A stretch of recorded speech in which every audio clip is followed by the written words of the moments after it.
जय हिंद दोस्तों। I hope आप सब लोग बहुत अच्छे होंगे अपने घरों में और बहुत मेहनत से और बहुत मेहनत मन लगाकर पढ़ाई पर अपना फुल कंसंट्रेट कर रहे होंगे, डेली एक्सरसाइज कर रहे होंगे, अपना डेली रूटीन आप बहुत अच्छे से फॉलो कर रहे होंगे, ऐसी मैं आशा करता हूं आप लोगों से। और जब हम इस दौर में हैं, आगे इस मुश्किल दौर में हैं, तो बहुत सारी चीज़ें आपको भी ध्यान में रखनी है और इस समय आपको हौसला नहीं हारना है। जो धैर्य है, जो आपका पेशेंस है, उसे लगातार बना के रखना है। तो उसी में कुछ पंक्तियां इस प्रकार से हैं। सामने हो मंजिल तो रास्ते न बदलना, सामने हो मंजिल तो रास्ते न बदलना, जो भी हो मन में वह सपने मत छोड़ना, जो भी हो मन में वह सपने मत छोड़ना। कदम कदम पर मिलेंगी मुश्किलें आपको, बस सितारे चुनने के लिए जमीन मत छोड़ना, बस सितारे चुनने के लिए जमीन मत छोड़ना। और इसी सीक्वेंस में, इसी क्रम में हम आज पढ़ने जा रहे हैं ड्रेनेज सिस्टम, अपवाह तंत्र। अपवाह तंत्र नदियों का भारत में किस प्रकार से है, वो अपवाह तंत्र आपको देखना पड़ेगा। इसे दो टाइप में बांटा जाता है। देखिए, हम ड्रेनेज पैटर्न नहीं पढ़ रहे हैं, हम ड्रेनेज सिस्टम पढ़ रहे हैं, ध्यान रखना। यहां पर अपवाह प्रतिरूप नहीं पढ़ रहे हैं, अपवाह तंत्र पढ़ रहे हैं, जिन्हें दो प्रकार में बांटा जाता है। एक होता है सीक्वेंट ड्रेनेज सिस्टम और दूसरा होता है इनसीक्वेंट ड्रेनेज सिस्टम। हिंदी में क्रमवर्ती अपवाह तंत्र और अक्रमवर्ती अपवाह तंत्र। अब दोनों में अंतर क्या आता है? देखिए, सीक्वेंट ड्रेनेज सिस्टम उसे कहते हैं जब नदी अपने ढाल के अनुसार, जो उसका स्लोप होता है ना, उसके अकॉर्डिंग ही बह रही होती है। तब हम उस नदी के द्वारा जो एक सिस्टम बनाया गया है, तंत्र, उसके साथ और भी नदियां आकर मिली होंगी, एक सिस्टम वही तभी तो बनेगा ना, सिंगल नहीं। उसके साथ बहुत सारी नदियां जब आपस में मिलकर एक तंत्र बना रही होंगी, और वो किसको फॉलो कर रही होंगी? स्लोप को, जमीन के ढाल को, धरातल, पृथ्वी जो सरफेस है, अर्थ सरफेस है, उसके ढाल को फॉलो करते हुए बह रही हो, तो उसे हम क्या बोलते हैं? सीक्वेंट ड्रेनेज सिस्टम या क्रमवर्ती अपवाह तंत्र। और दूसरा, इसके अपोजिट जो होते हैं इनसीक्वेंट ड्रेनेज सिस्टम, अक्रमवर्ती अपवाह तंत्र। उन नदियों को बोला जाता है, या वो नदियां बनाती हैं जो कि क्या होती हैं? अपने स्लोप के अगेंस्ट में बहती हैं, अपने ढाल के विरोध में बहती हैं। उसको हम क्या बोलते हैं? इनसीक्वेंट ड्रेनेज सिस्टम बोलते हैं। बस समझ आया? फिर से देखिए, सीक्वेंट ड्रेनेज सिस्टम को दो टाइप में बांटा जाता है और इनसीक्वेंट ड्रेनेज सिस्टम को भी दो टाइप में बांटा जाता है। तो एक एक करके हम सीक्वेंट ड्रेनेज सिस्टम के पहले फर्स्ट एंड सेकंड पढ़ लेते हैं, उसके बाद इनसीक्वेंट ड्रेनेज सिस्टम के हम फर्स्ट एंड सेकंड पढ़ लेते हैं। ठीक है? अब जरा ध्यान दें, सीक्वेंट ड्रेनेज सिस्टम का पहला टाइप है कॉन्सिक्वेंट रिवर्स, अनुवर्ती नदियां। अब अनुवर्ती नदी किसको बोलते हैं? ध्यान रखें, अनुवर्ती नदी बोलते हैं, जरा इस मैप में देखिए, आप जरा ध्यान दें। कॉन्सिक्वेंट रिवर्स, अनुवर्ती नदी किसे बोलते हैं? अनुवर्ती नदी उस नदी को बोला जाता है जो नदी, ये ढाल देख रहे हैं आप लोग, यहां बहुत ऊंचा है और आगे की तरफ आते हुए नीचे स्लोप क्या हो रहा है? कम हो रहा है। अब देखिए, ये जो मेन नदी है, कॉन्सिक्वेंट रिवर यहां पर लिखा हुआ भी है, ये नदी यहां से ओरिजिनेट हुई इस पॉइंट से, और स्लोप के अकॉर्डिंग लगातार बहते हुए नीचे की ओर आ रही है। तो जो नदी अपने स्लोप को फॉलो करते हुए आती है, उसे हम क्या बोलते हैं? कॉन्सिक्वेंट रिवर्स बोलते हैं। उसे हम क्या बोलते हैं? अनुवर्ती नदी बोलते हैं। अनुसरण कर रही है, किसका अनुसरण कर रही है? ढाल का अनुसरण कर रही है। जहां उसको ढाल मिला वैसी बह गई। बस समझ आया? हमारे जीवन में अक्सर यही होता है, आदमी भी तो ऐसे होता है ना, जैसे उसको माहौल मिलता जाता है वैसे ढलता जाता है। कुछ लोग ऐसे होते हैं जो अपने माहौल के क्या होते हैं? एकदम खिलाफ चलकर नई नई क्या करते हैं? गाथाएं लिखते हैं, नई नई कृतियां रचते हैं, नए नए आविष्कार कर लेते हैं। देखा है बिल्कुल ऐसा। हमेशा वही लोग इतिहास रचते हैं जो इस जमाने के, जो ढाल के अनुसार नहीं चलते हैं, जो उनके विरुद्ध चलते हैं। ध्यान रखना इस बात को। उसे क्या बोलते हैं? कॉन्सिक्वेंट रिवर्स बोला जाता है, अनुवर्ती नदियां बोला जाता है। क्लियर हो गया है? दूसरा कौन सा आता है? इसी का सबसीक्वेंट रिवर्स, दूसरा टाइप। ध्यान रखिएगा, दूसरा टाइप कौन सा होता है? Subsequent reverse. अब सबसीक्वेंट रिवर्स किसको बोलते हैं?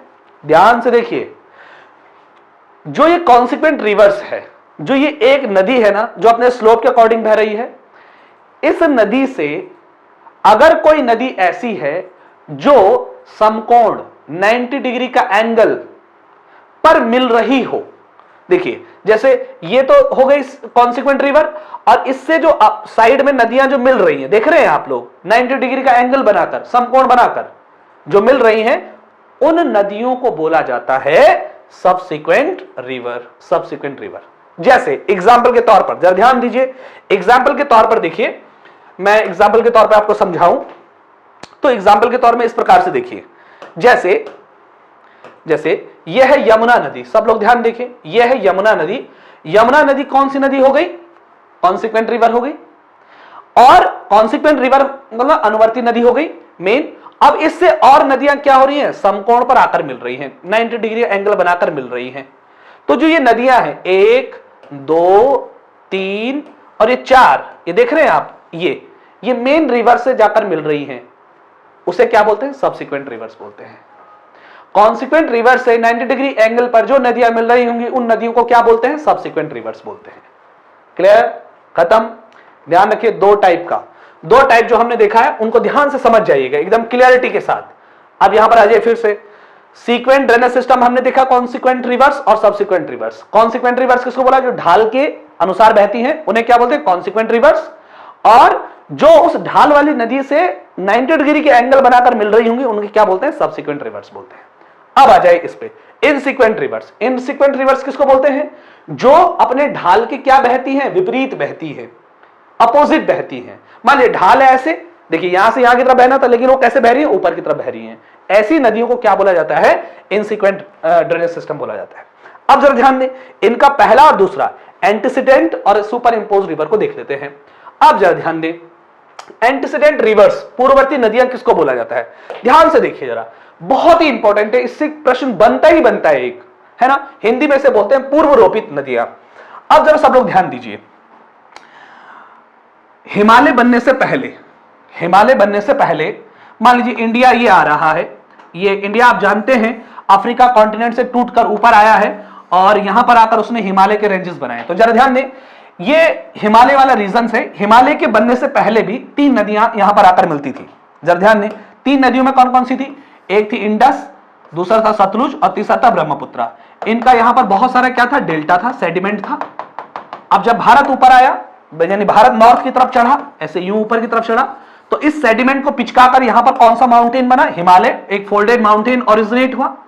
सब लोग ध्यान से देखिए, एक folded mountain, greater mountains, middle Himalaya, Shivalik ranges originate हुई। अब क्या हुआ? जो ये नदियां थी वो यहां बहती थी, पहले यहां नीचे अपना सेडिमेंट छोड़ती थी, हिमालय खड़ा हुआ, ये नदियां पीछे पड़ गई हिमालय की। लेकिन इन नदियों ने अपनी दिशा नहीं बदली, और इन नदियों ने क्या किया? उस हिमालय को काट के, उसको काटा, बहुत बड़े बड़े गार्ज बनाए, खड्ड बनाए। यानी गार्ज बोले तो जब ये नदियां आएंगी तो हिमालय काटा, और जब हिमालय काटा तो क्या बना होंगे? बहुत गहरे गहरे क्या बने? खड्ड, गार्ज उन्हें बोलते हैं। ये देखिए, जब पीछे से नदियां आएंगी, हिमालय को काटा होगा, तो ऐसे ऐसे बहुत सारे फॉल्स जलप्रपात टाइप के बने होंगे, खड्ड बोलते हैं उन्हें, गार्ज बोला जाता है इंग्लिश में। तो वह बनाए होंगे। और आज भी वो नदियां देखिए, हिमालय से पहले भी वो नदियां इंडियन ओशन में अपना डेल्टा बनाती थी, और आज भी वो नदियां, जबकि उनके आगे से इतने बड़े बड़े क्या आ गए? हिमालय आ गए हैं, तो आज भी वो नदियां अपना डेल्टा कहां बना रही है? इंडियन ओशन में ही बना रही है। तो ऐसी नदियां जिनके आगे कोई अवरोध आ गया हो, लेकिन उसको काटकर वो फिर आगे की तरफ ही बढ़ती हैं, उन्हें हम कौन सी नदियां बोलते हैं? एंटीसीडेंट रिवर्स बोलते हैं। और इसके सबसे बेस्ट एग्जाम्पल कौन से है? इंडस, सतलुज और ब्रह्मपुत्र, 3 नदियां हैं। ये 3 नदियां सबसे बेस्ट एग्जाम्पल है एंटीसीडेंट रिवर्स का। वे नदियां जो अपने रास्ते में आए, कोई अवरोध, जैसे हिमालय आ गया था, इन नदियों के अवरोध आ गए थे ना, उसको काटकर फिर आगे की तरफ ही बहती है, उनको क्या बोलते हैं? एंटीसीडेंट रिवर्स बोलते हैं। क्लियर हो गया? और इसका दूसरा वाला टाइप होता है जो, उसको बोलते हैं super impose river. Super impose reverse. अब सुपर इंपोज रिवर्स किसको बोलते हैं? इट्स वेरी इजी, बहुत आसान है, जरा एकदम ध्यान समझिए। सुपर इंपोज रिवर बोलते हैं जो नदियां अपने ढाल के, अपने स्लोप के अगेंस्ट बहती हैं। खत्म कहानी। वे नदियां, जो नदियां अपने ढाल के अपोजिट साइड्स में बहती हैं, उन्हें हम क्या बोलते हैं? सुपर इंपोज रिवर बोलते हैं। सुपर इंपोज रिवर बोलते हैं। अब जरा सब लोग ध्यान दें, जरा सुपर इंपोज रिवर्स के एग्जाम्पल लिख लीजिए। सुपर इंपोज रिवर्स के एग्जाम्पल होते हैं, पहला स्वर्ण रेखा, लिख लीजिए सब लोग, स्वर्ण रेखा, चंबल, फटाफट से लिखिए, फटाफट से, चंबल, बनास, बनास, ये 3 नदियां एग्जाम्पल है सुपर इंपोज्ड, यानी कि ये अपने स्लोप के क्या बह रहे हैं, अगेंस्ट में बह रहे हैं। बात समझ आया, अपने ढाल के विपरीत बह रहे हैं, ऐसी नदियों को बोला जाता है सुपर इंपोज्ड रिवर। ठीक हो गया, यस करेक्ट। और मैं कुछ और एग्जांपल बता दूं आपको लास्ट में जाते जाते। देखिए इसके एग्जांपल 3 नदियां हो गई, दूसरा एंटीसीडेंट रिवर्स की इंडस, सतलुज और ब्रह्मपुत्र, 3 एग्जांपल हो गए। फिर दूसरा सबसिक्वेंट रिवर्स के कौन कौन से एग्जांपल हो गए, चंबल हो गया, सब लोग ध्यान दें सबसिक्वेंट्स के, चंबल हो गया, सिंध हो गया, बेतवा हो गया, सोन हो गया। सिंध लिख लीजिए, बेतवा, सोन और चंबल, ये इसके एग्जांपल है सबसिक्वेंट रिवर्स के। ठीक है, और कॉन्सिक्वेंट रिवर्स के एग्जांपल, कॉन्सिक्वेंट रिवर्स के एग्जांपल क्या है, गंगा, गोदावरी, कृष्णा, कावेरी, ये सब किसके एग्जांपल हो गए, कॉन्सिक्वेंट रिवर्स के। टॉपिक एकदम टॉप क्लियर हो जाना चाहिए। आज के लिए इतना ही।